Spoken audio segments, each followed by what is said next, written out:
المرسلين سيدنا وحبيبنا وشفيعنا ومولانا محمد وعلى آله وصحبه وسلم أجمعين. قال تعالى في القرآن الكريم: أعوذ بالله من الشيطان الرجيم. بسم الله الرحمن الرحيم. سبحانك لا علم لنا إلا ما علمتنا إنك أنت العليم الحكيم. صدق الله العظيم. Yang saya hormati dan yang saya muliakan hadirin sekalian jamaah salat zuhur yang dirahmati Allah Subhanahu wa taala. Kita bersyukur pada siang hari ini dipertemukan kembali di tempat yang mulia ini. Mudah-mudahan Allah berikan pada kita keberkahan dan kebaikan. Hari ini kalau tidak salah tanggal 21 Jumadil Awal atau 22 ya. 100 hari menjelang bulan Ramadan. Jadi kalau dari sekarang nih sampai Ramadan kira-kira 100 hari lagi. Diingatkan kita berdoa panjang umur ya, sehat walafiat, bisa ibadah dengan sebaik-baiknya insyaallah. Amin ya rabbal alamin. Pada siang hari ini hadirin rahimakumullah, kajian sirah kita saya selingi.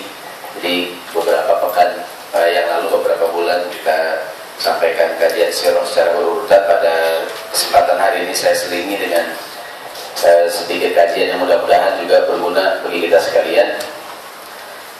Itu tentang sujud syukur. Bersujud sebagai tanda syukur pada Allah Subhanahu wa taala. Mungkin hadirin bertanya-tanya, Ustaz kok tiba-tiba ngomongin sujud syukur? Ya, ini lantaran saya tertarik dengan fenomena, mohon maaf nih yang hobi sepak bola ya. Sekarang ini di Liga Sepak Bola Eropa, di Liga Sepak Bola Inggris, di Prancis, di Eropa ya, ada fenomena yang menarik. Itu selebrasi dengan cara sujud syukur. Kan sekarang Islam di Eropa semakin berkembang katanya. Bukan hanya kaum muslimin yang imigran ataupun muslimin yang mu'alaf dari negara setempat kemudian pelan-pelan mereka survive secara ekonomi gitu kan. Bahkan kaum muslimin mulai mewarnai secara jumlah, kuantitas semakin banyak ya. Namun juga mewarnai sektor-sektor kehidupan lain di Eropa. Saya baca di Republika, di beberapa sumber berita, bahkan di dalam dunia olahraga, khususnya sepak bola. Ini mohon maaf yang hobi sepak bola ya, mungkin yang semalam nonton bola tuh pendukung MU yang kalah, minta maaf ya. Begitu semalam penyerang Chelsea masukin bola ke gawang, dia orang Senegal ya, Dembaba ya, dia punya kebiasaan selalu habis golin ngapain tuh? Sujud syukur. Dan fenomena ini kenapa saya ingin sampaikan hadirin? Pertama, secara pribadi saya juga lupa kapan terakhir saya sujud syukur. Nggak tahu kalau hadirin. Kayaknya juga lebih lama, orang saya ustaz aja lupa lagi jawabannya. Sebagai sebuah ilmu, sebagai sebuah teori, tahu nggak kita kalau dapat nikmat terus sujud syukur? Mungkin kita udah tahu ya. Cuma mohon maaf secara praktek kita suka kelupaan tuh. Padahal nikmat yang kita terima banyak nggak hadirin? Banyak sekali.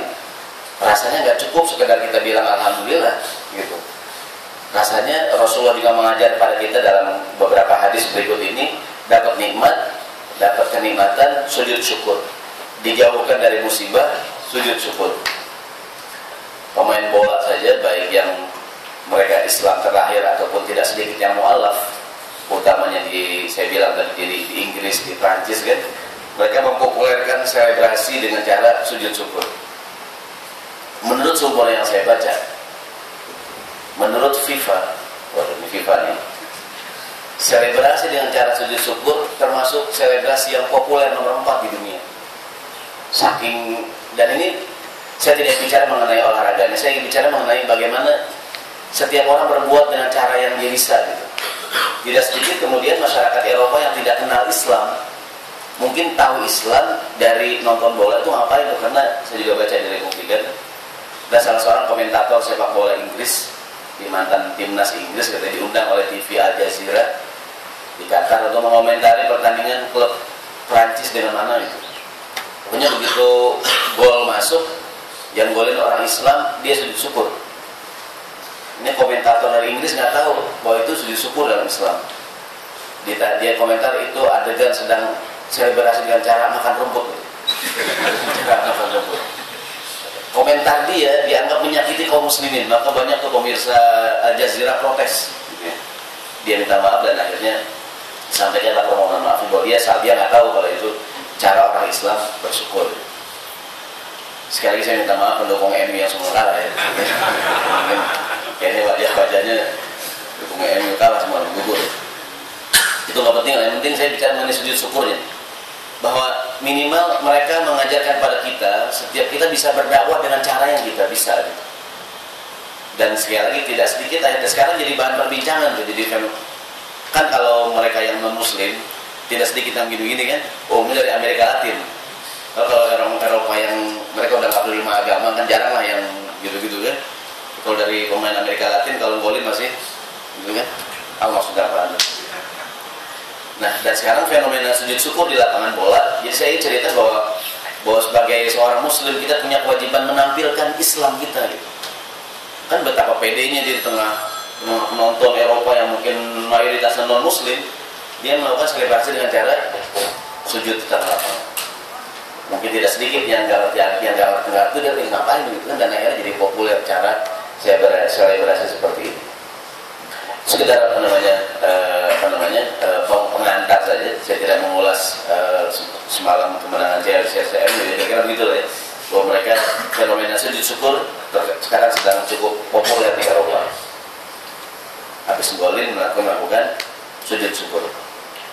Hadirin rahimakumullah, saya ingin sampaikan sebuah riwayat tentang disyariatkannya sujud syukur agar mudah-mudahan kajian ini aplikatif, dan aplikasinya adalah setelah ini kita jadi punya kebiasaan dapat nikmat langsung sujud syukur. Belakangan kita begitu sukses langsung bilang yes, gitu ya. Kita lupa sujud syukur. Padahal harusnya kita melakukan sujud syukur. Pak, anaknya juara Pak, gitu kan? Anaknya juara Pak. Juara berapa? Juara 2. Waktu nikmat teman-teman. Langsung sujud syukur. Gue bangun. Mau berapa orang pesertanya? Cuma 2 orang sih Pak. Gue alhamdulillah juga kan, lumayan kan juara 2. Itu nggak dibatalin kan. Di banyak hadirin tuh, banyak sekali nikmat-nikmat yang, jadi nggak mesti nikmat yang gede-gede kan. Kan bayangan kita sujud syukur begitu nikmatnya gede-gede banget ya. Ya nikmat Ali bin Abi Thalib radhiyallahu anhu mendengar seorang raja musuh Islam, Ali langsung sujud syukur. Kita pun sekarang mungkin banyak sekali, kita mungkin pekerjaan rumit, gila mungkin akhir tahun, akhir bulan bikin report segala macam, rumit gitu selesai, alhamdulillah. Mungkin nggak cukup alhamdulillah, ngapain kita? Sujud syukur. Sujud sebagai tanda syukur kepada Allah Subhanahu wa taala. Nungguin busway, kan lama nungguin busway. Busway datang, sujud syukur langsung. Begitu bangun, lewat busway. Kok brengsek banget. Ditunggu lagi kan, gitu lewat, sujud lagi. Lewat lagi. Karena nunggu busway kan lama katanya. Gak tau kalau Sudirman Tamrin cepat kali ya ke daerah-daerah yang mudah-mudahan Pak Jokowi nambah habisnya. Jadi kalau kita nunggu busway justru itu sindiran untuk pemerintah ya. Kita nunggu busway lama juga ya. Begitu datang kita bersyukur. Baik, hadirin rahimahullah, saya akan sampaikan sebuah riwayat yang mana riwayat ini hadis riwayat Imam Ahmad menjadi dalil inti tentang disunahkannya sujud syukur, dan sebagian ulama menjadikan hadis ini jadi rujukan bagaimana kaifiyah tata cara sujud syukur.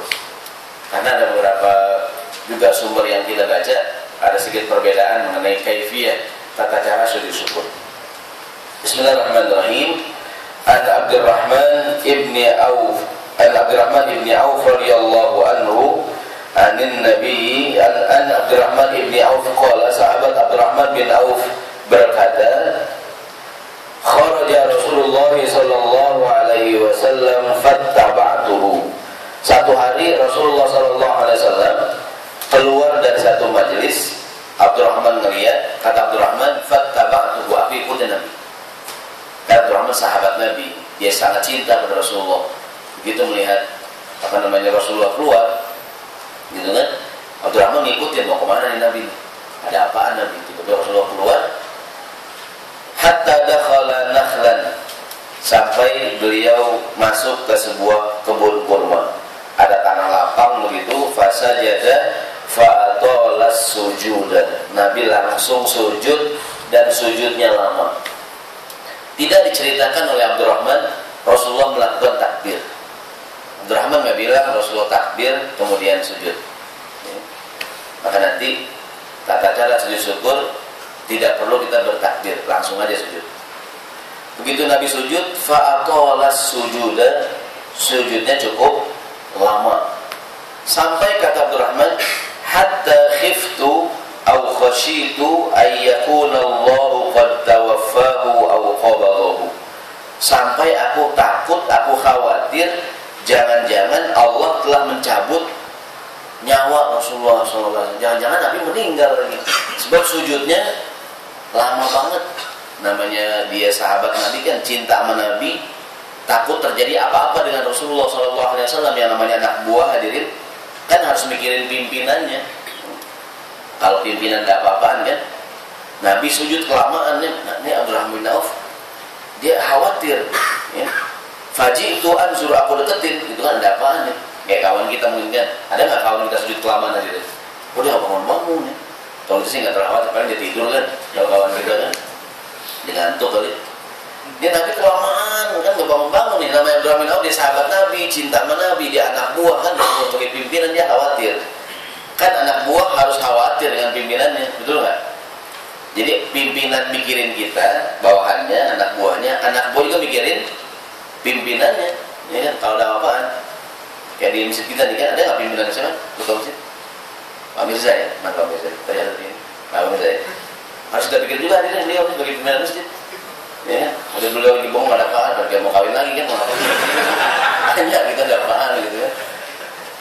Apa dia belum makan. Jadi kadang-kadang kita kan sebagai pimpinan, sebagai anak buah kita makan nih, pikirin pimpinan kita udah makan atau belum. Kan para pimpinan mikirin anak buahnya, kita juga mikirin pimpinan kita. Presiden kita sibuk banget kan, jabatan banyak, pikirin kan itu. Bukan kita nggak setuju dia jadi ketua partai kan, takut dia kecapean, lu tanggung mau diapain ya. Jadi dia mikirin kita, rakyat mikirin dia juga ya. Kita sambung, kemudian begitu Abdurrahman deketin, farofa'a ra'sa Nabi, rafa'a ra'sahu, Nabi langsung ngangkat wajahnya. Lagi sujud, Nabi langsung bangun. Faqala, Nabi langsung bilang, malaka ya Abdurrahman, kamu ada apa Abdurrahman ngeliatin saya? Tidak diceritakan oleh Abdurrahman bin Auf Rasulullah mengucapkan salam setelah sujud ya. Tidak dicerita Nabi bangkit, salam, menurutnya Nabi langsung bangkit dan berkata kepada Abdurrahman, malaka ya Abdurrahman, nanti apakah sujud syukur pakai salam? Gitu ya. Kemudian wahai Abdurrahman, ada apaan kamu ngeliatin saya? Fadzakartu dzalika lahu, kata Abdurrahman, aku ceritakan sama Nabi, dia sujud kelamaan, aku khawatir Rasulullah kau kenapa-napa. Faqala, kemudian Nabi bercerita, kata Nabi, begini Abdurrahman, inna Jibril alaihissalam, tadi Jibril alaihissalam datang kepadaku, berkata kepadaku, wahai Muhammad, ala ubashiruka inna Allah azza wa jalla yaqulu laka, wahai Muhammad, Allah subhanahu wa ta'ala berfirman, menyampaikan pesannya kepadamu, kata Jibril, kata Allah, firmannya, man shalla alaika shallaitu alaihi, wa man sallama alaika sallamtu alaihi. Kata Jibril, ya Muhammad, Allah berfirman, siapa yang bersolawat kepadamu, aku balas solawatnya. Siapa yang menyampaikan salam kepadamu, Allah berfirman, aku juga balas solawatnya, balas salamnya. Jadi kalau kita bilang Allahumma sholli wa sallim ala sayyidina Muhammad, Allah membalas salawat dan salam kita. Dalam sebuah hadis Nabi bersabda, man shalla alayya sholatan sallallahu biha alaihi asyran, yang bersolawat sekali padaku, bersolawat sekali padaku satu kali, Allah balas 10 kali buat dia. Nah ini hadirin, mendengar pesan Allah melalui Jibril, ini berita gembira bukan ya? Berita gembira bukan ya? Berita gembira ya. Maka kata Nabi, fasajadtu lillahi azza wa jalla syukran, aku langsung sujud kepada Allah sebagai tanda syukur. Ini cerita jadi dalil disyariatkannya sujud syukur. Dua hal, manakala mendapatkan nikmat, yang kedua manakala dijauhkan dari musibah. Isunya kemarin tanggal 25 hari Senin kudeta, gitu kan, terjadi, gitu kan. Kalau emang itu nikmat, sujud syukur dah harusnya. Dan Pak Polisi, Presiden, yang isunya doang, gitu kan. Apa cuma isu doang kan? Ya. Begitu dapat nikmat, langsung sujud syukur. Pak Haji, anaknya main judi Pak Haji, astagfirullahaladzim, menang Pak Haji, alhamdulillah, syukur langsung. Ada orang Pak Haji gitu, nggak boleh keadaan gitu. Ada yang gitu tuh, dilema tuh Pak Haji, nggak boleh ya, kalau judi nggak boleh, menang juga. Jadi ini kadang-kadang hadirin banyak sekali lah nikmat-nikmat yang kita terima. Jadi saya ulangi, tidak mesti nikmat yang gede-gede ya. Terus jadi nikmat yang apa namanya? Nikmat yang ini banyak sekali nikmat lah. Ya kan? Nikmat anak kita, keluarga, pekerjaan, begini, begitu, rumit urusan. Rasanya saya ulangi, nggak cukup kita bilang alhamdulillah. Dan saya juga mudah muhasabah buat kita semuanya. Sampai juga kita lupa kapan terakhir kita melakukan sujud syukur. Padahal banyak sekali nikmat yang harusnya kita melakukan sujud syukur. Pemain bola saja sekedar dia bisa golin gitu ya, apa yang mereka lakukan tuh? Sujud tengah lapangan, ya kan? Nah, inilah yang makhluk dari cerita ini hadis riwayat Imam Ahmad. Kita ambil beberapa pelajaran. Yang pertama, bagaimana tingginya cinta para sahabat yang diwakili oleh sahabat Abdurrahman bin Auf terhadap Rasulullah SAW. Yang kedua, sekalian nih pelajaran kedua, para jundi, anak buah. Tadi dicontohkan oleh Abdurrahman bin Auf, bagaimana seharusnya para anak buah perhatian dengan pimpinannya. Bahkan kita sebagai seorang muslim harusnya perhatian dengan saudara kita. Biasanya dia ngaji, kok sekarang nggak ngaji, ada apaan ya? Biasanya dia riang, kok sekarang dia lemes, ada apaan? Kita dilihat tuh pimpinan kita kan kita pikirin hadirin. Jangan cuma anak buah mikirin, jangan cuma pimpinan mikirin anak buahnya, anak buah juga mikirin pimpinan. Menjaga keselamatannya hadirin, menjaga keselamatan fisiknya, menjaga nama baiknya. Para sahabat radhiyallahu anhum cinta banget sama Nabi, menjaga keselamatan fisik dan nama baik Nabi SAW. Ingat gak peristiwa perang Uhud? Begitu Rasulullah terkepung kan, para sahabat menjadi tameng hidup buat Nabi. Para sahabat berpegangan tangan kan, mengelilingi Rasulullah SAW. Begitulah kita seharusnya terhadap para pimpinan kita ini. Kalau pimpinan kita baik kan, kita nampak ada yang memfitnah segala macam. Mungkin di kantor kita punya atasan kan, ada yang memfitnah, ada yang bicara buruk, kita harus bela. Menjaga keselamatan fisik dan juga menjaga keselamatan nama baik. Pelajaran yang ketiga, hadis tadi menceritakan tentang keutamaan bersalawat dan menyampaikan salam kepada Rasulullah Sallallahu Alaihi Wasallam. Allah berfirman, Bismillahirrahmanirrahim, Innallaha wa malaikatahu yusalluna 'alan nabi. Ya ayyuhalladzina amanu sallu 'alaihi wa sallimu taslima. Kata Allah, Allah dan malaikatnya berselawat kepada Nabi. Wahai orang yang beriman, kata Allah perintah yang dua, sallu 'alaihi, berselawatlah pada Nabi, wa sallimu tasliman, dan sampaikanlah salam. Allah yang bilang. Kita dengar ayat ini girang hadir ini. Setiap kita dengar innallaha wa malaikatahu yusalluna 'alan nabi, girang kan kita? Girang. Kenapa girang? Dikit lagi khutbah mau habis. Ya, pas main Jumat. Nih. Karena khotib khutbah tuh. Kalau khotib bilang innallaha wa malaikatahu yusalluna 'alan nabi, udah mau habis tuh khutbah. Akhirnya habis juga ini khotib lama banget. Gitu, kan biasanya kita bangun pas itu perlambangan innallaha wa malaikatahu. Yang kata mana? Belum komen. Nambah lagi tuh khotib, hadirin di kelupaan hadirin. Jadi Allah aja dan malaikatnya bersalawat sama Nabi, maka Allah bilang sallu 'alaihi wa sallimu tasliman. Mudah-mudahan juga jadi kebiasaan kita bersalawat dan minimal mendengar nama beliau disebut langsung refleks kita, Allahumma shalli wa sallim alaihi. Nama Nabi disebut, kata Nabi Muhammad, orang yang paling bakhil adalah man idza dzukira ismi falam yusalli alayya. Orang yang jika namaku disebut, dia tidak berselawat kepadaku. Kata Nabi, itu orang yang paling bakhil. Maka kita refleks, begitu nama Rasulullah disebut kan, kita dengar Muhammad, Allahumma shalli wa sallim alaihi. Dan Nabi kita Muhammad, Allahumma shalli wa sallim alaihi. Itu refleks. Jadi, orang Islam tuh refleks. Kayak kalau janji, Pak, ntar Pak ya, insya Allah. Itu udah nggak pakai mikir dah, ya kan? Begitu kaget, astagfirullahaladzim, gitu kan ya. Kalau dia tahap, alhamdulillah. Mau makan, bismillahirrahmanirrahim, udah nggak pakai mikir dah. Dapat nikmat langsung sujud syukur. Dengar hujan turun, langsung doa Allahumma sayyiban nafi'an. Bukannya orang kampung jahiliyah gitu. Kalau hujan jadi orang Islam tuh refleks kan, insya Allah, alhamdulillah, masya Allah. Lihat yang cakep-cakep, subhanallah, subhanallah, itu keindahan alam, ya.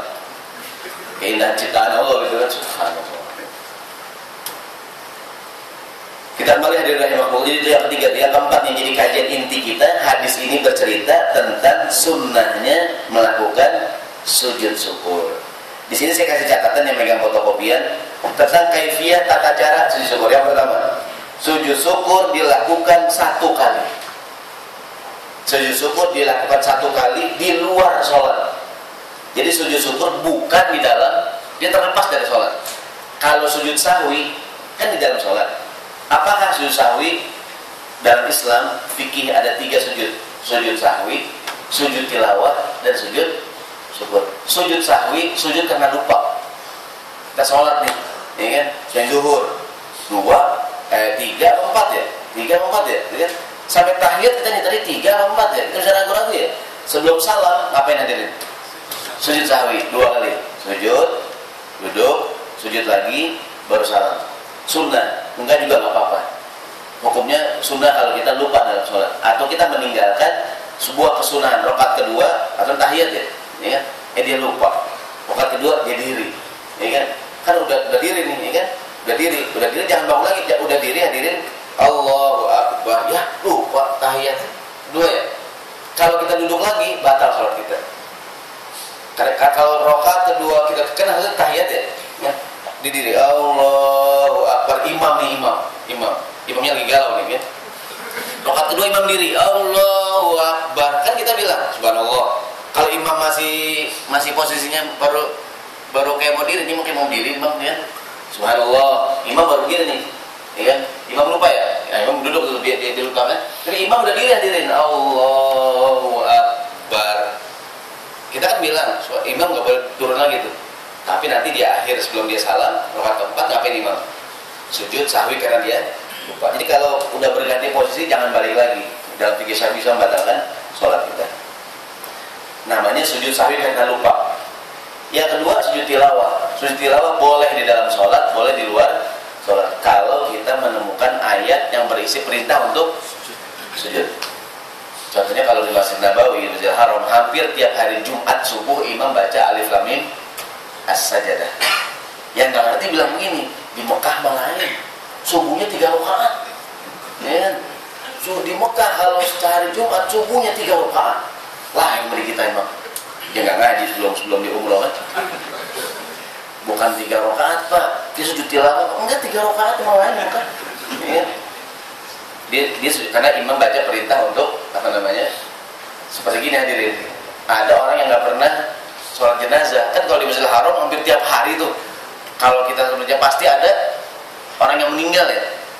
Jadi hampir tuh bukan hampir, memang tiap zuhur, asar, maghrib pasti ada jenazah meninggal kan. Maka jemaah haji umroh, begitu dia umroh kan pasti sholat jenazah.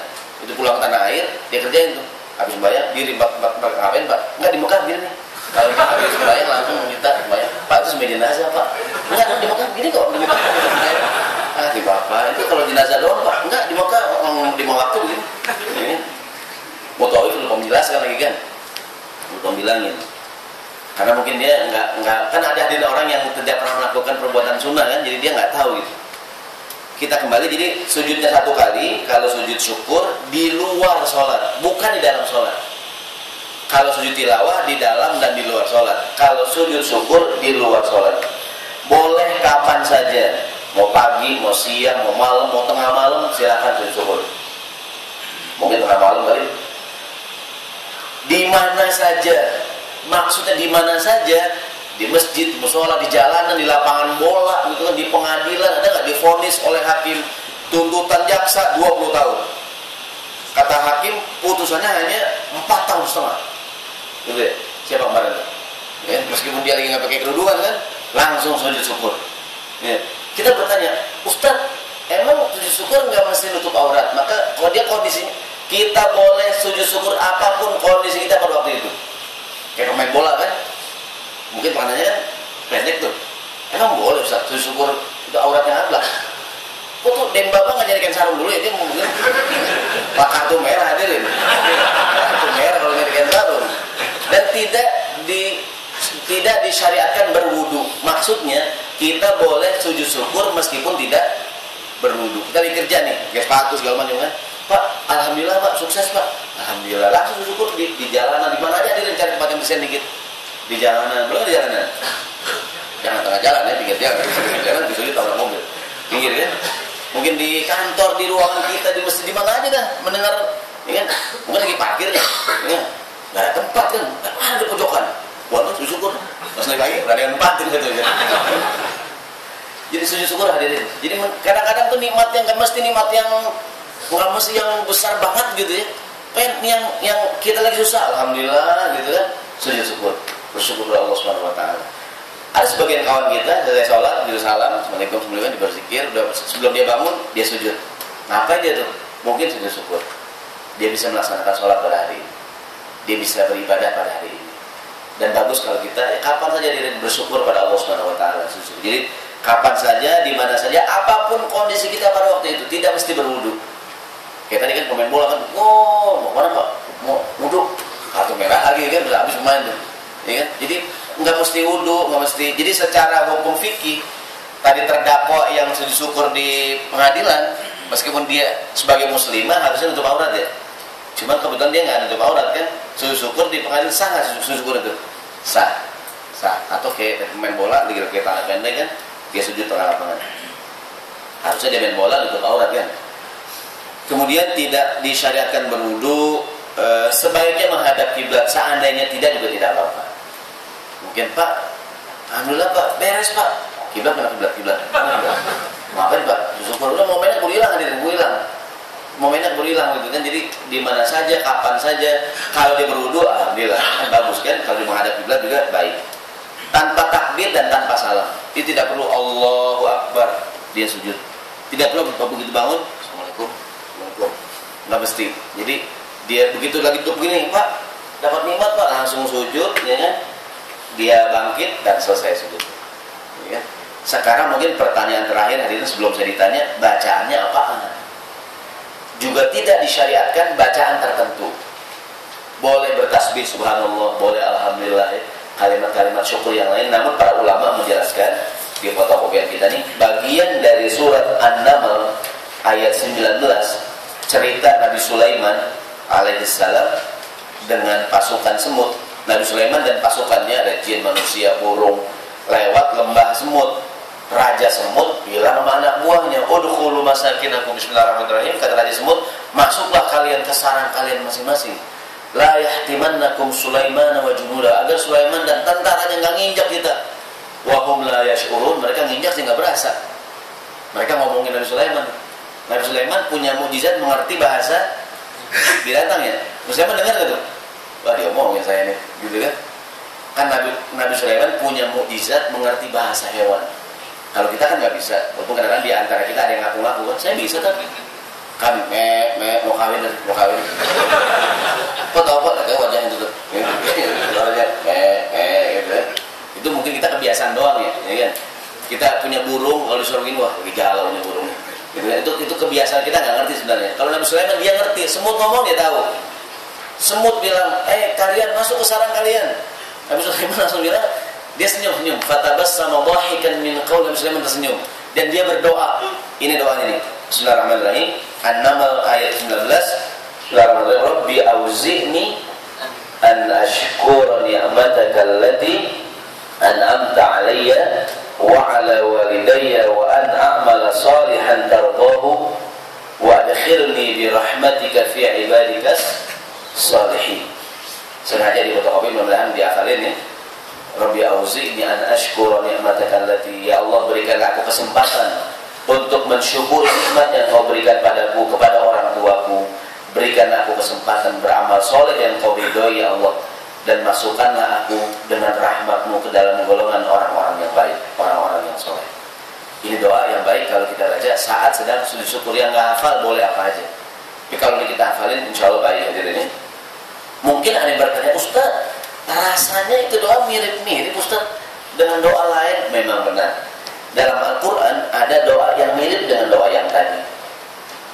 Saya lupa ingat, pernah nggak saya sampaikan sih mengenai doa di usia 40 tahun? Pernah ya? Kalau belum pernah sekarang lagi. Ada doa yang disunnahkan dibaca saat seseorang masuk usia 40 tahun ke atas, yaitu surat Al-Ahqaf ayat 15. Awal ayatnya Bismillahirrahmanirrahim. Wa wasainal insana biwalidayni ihsana. Allah berwasiat pada manusia agar berbuat baik pada orang tuanya. Hamalathu ummuhu kurhan wa wada'athu kurhan. Ibunya mengandungnya susah di atas susah, payah di atas payah. Wa hamluhu wa fisaluhu 30 syahran. Dia mengandungnya dan menyusukan anaknya 30 bulan. Perhatikan hadirin, Allah bilang seorang ibu mengandung dan menyusukan anak selama 30 bulan. Saya tanya, seorang ibu menyusukan berapa tahun? 2 tahun. 2 tahun berapa bulan? 24 bulan. 30 kurang 24 berapa? 6. Maka usia kehamilan paling cepat adalah 6 bulan. Artinya mungkin dalam buku fikih itu wa qall muddatul hamli 6 ashhur. Seminimal-minimalnya usia kehamilan itu 6 bulan. Maksudnya kita nggak boleh curiga kalau perempuan baru kawin 6 bulan kok punya anak ya. Kondangan bulan Januari, Maret, April, Mei, Juni kok beranak Pak, jangan curiga Pak, mungkin aja. Mungkin dia memang cuma 6 bulan prematur, maka di kita ada tradisi 7 bulanin. Kenapa 7 bulan? Mungkin saya pas masuk bulan ke-7 perempuan melahirkan didoain biar selamat, begitu tradisi. Atau bahkan hadirin kita kondangan bulan Januari, Februari mana? Gak boleh curiga, kecelakaan ya kan? Kenapa? Kan Januari kan Februari. Pak, mungkin aja sebelumnya udah ada nikah. Pas Januari kemarin cuman ngeramein doang Pak. Kok dia gak bilang-bilang ya Tat? Emang bapak siapa? Emang lu siapa Pak? Emang semua urusan orang perlu cerita sama kita ya? Kok dia gak bilang ya Tat? Emang lu siapa gitu ya? Kan kita kadang sotoy, kita so tau sotoy urusan orang. Maksudnya mungkin aja dia udah nikah setahun yang lalu ya. Ngerameinnya baru Januari ketika dia lagi hamil. Boleh gak hadirin? Maka tidak boleh menuduh orang berzina tanpa ada bukti 4 orang yang melihat langsung. Nanti kehamilan bukan tanda orang berzina. Tapi zaman sekarang kan dengan teknologi kecanggihan segala macam itu kan kedokteran kan orang bisa hamil tanpa ada, mungkin orang hamil tanpa berhubungan hadirin. Mungkin kan dengan inseminasi dan sebagainya deh. Jadi kata Allah, di ibunya hamil dan menyusukan dia 30 bulan. Kemudian hatta idza balagha ashudda, sampai dia masuk usia remaja, dia dewasa, wa balagha arba'ina sanatan, dan umurnya sampai usia 40 tahun, qala, dia hendaknya sering-sering berdoa dengan doa Rabbi auzi'ni an ashkura ni'mataka allati an'amta 'alayya wa 'ala walidayya wa an a'mala salihan tardahu. Sama sampai sini yang atas nih. Sama sama sini kan? Bedanya ujungnya doang tuh. Ujungnya kalau yang 40 tahun wa aslih li fi dzurriyyati, perbaikilah keturunanku. Karena umumnya udah 40 kan udah punya anak, mungkin udah punya cucu, gitu kan?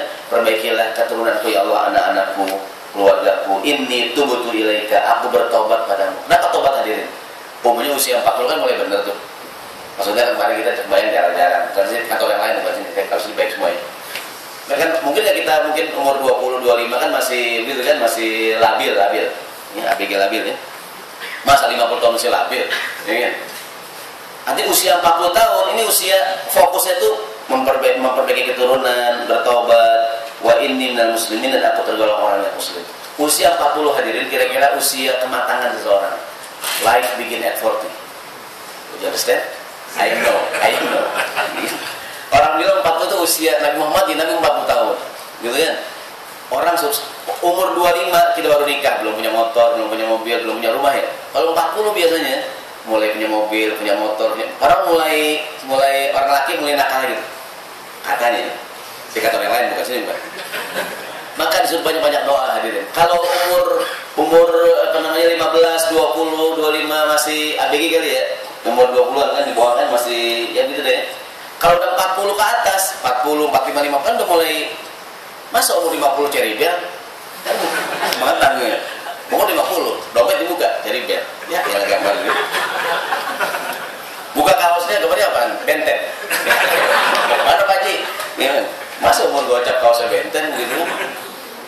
Kalau masih ya BGB 18 gitu kan mungkin masih 20 ya. Maka kalau udah 40 tahun tuh usia orang udah harus fokusnya lain. Dia tetap kerja namun lebih ukhrawi gitu. Lebih namanya udah harus berubah. Maka Allah suruh doa dengan doa ini. Mensyukur nikmat dia, orang tuanya, beramal soleh, membagi keturunan, banyak-banyak tobat dan mudah-mudahan tergolong doa yang muslim. Doa ini dengan yang tadi itu dua-duanya doa syukur. Cuman yang bawah lebih kepada saat usia 40 tahun. Artinya Ustaz yang belum 40 gimana Ustaz? Ya mudah sampai 40 ya. Ada yang udah 40 kan udah alhamdulillah tuh. Artinya udah sampai titik aman pertama lah. Udah 40 ya. Yang belum 40 banyak-banyak doa gitu. Naik motor pelan-pelan yang belum 40. Takut gak sampai 40 ntar. Ini kita kembali. Jadi kalau ditanya apaan sih doanya sujud syukur, secara khusus tidak ada. Namun ayat yang tadi itu baik kalau kita baca. Kalau kita melakukan sujud syukur, tanda bersyukur kepada Allah Subhanahu wa Ta'ala. Ini mudah-mudahan adalah yang mau disampaikan. Semoga jadi kebiasaan kita nih. Jadi mudah-mudahan aplikatif nih, mudah kita aplikasikan, dapat nikmat di kantor, di mana aja dah. Begitu dapat nikmat, alhamdulillah kita langsung. Atau sholat kan kita sudah selesai urusan, kita langsung sujud syukur sebagai tanda bersyukur kepada Allah Subhanahu wa Ta'ala yang sudah hafal Rabbi auzi'ni an ashkura ni'mataka allati an'amta 'alayya wa 'ala walidayya wa an a'mala shalihan tardahu wa adkhilni bi rahmatika fi ibadika sholihin. Wallahu a'lam bissawab. Semoga yang disampaikan berguna buat saya, buat kita semua. Sebelum ditutup ada yang mau bertanya, tidak ada berkomentar sesuatu? Cukup ya? Sekian, sama-sama kita akhiri dengan doa kafaratul majlis. Bismillahirrahmanirrahim. Subhanakallahumma wa bihamdika asyhadu an la ilaha illa anta astaghfiruka